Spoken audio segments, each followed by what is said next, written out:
வணக்கம் ஃப்ரெண்ட்ஸ். பல்லெல்லாம் தேய்ச்சிக்கிட்டு நம்ம மூஞ்சி அப்படியே கண்ணாடியில் வேடிக்கை பார்த்துட்டு இருந்தேன். பைக்கில் ஒரு பிரச்சனை, ஸ்டாண்டு போயிட்டான். ஸ்ப்ரிங்கு தான் போயிடுச்சுன்னு நினச்சேன். கடைசியில் பார்த்தா ஸ்டாண்டே போயிட்டான். அவனுக்கு ஏதாவது ஒரு வழி பண்ணணும்.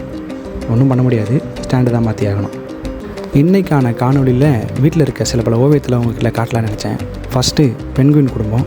கும்பலாக குடும்பத்தோடு வந்தவனுங்க 4 பேர். அதில் 2 பேர் குட்டையில் விழ பார்த்தானுங்க. ஒருத்தன் விழுந்துட்டான், தலையை மட்டும் காணோம்.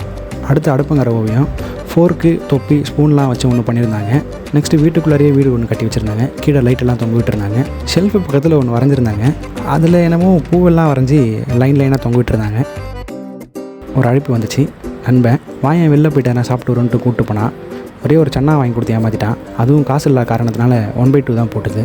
சாப்பிட்டு முடிச்சுட்டு வீட்டில் விட்டு அவன் போயிட்டான். வந்து பார்த்தா நமக்கு ஒரு இன்பம் வந்துருச்சு. எங்கள் அப்பா சிக்கன் கிரேவி வாங்கிட்டு வந்திருக்காரு. என் தங்கச்சி 2வது தட்டு போல் என்ன ஏன்டா வீடியோ எடுக்கிற அப்படின்னு கேட்டு சாபம் விட்டாங்க. இவங்க தான் அந்த ஓவியத்தெல்லாம் வரைஞ்சிது. அவங்க விட்ட சாபத்தில் ஃபோனை கீழே போட்டேன்.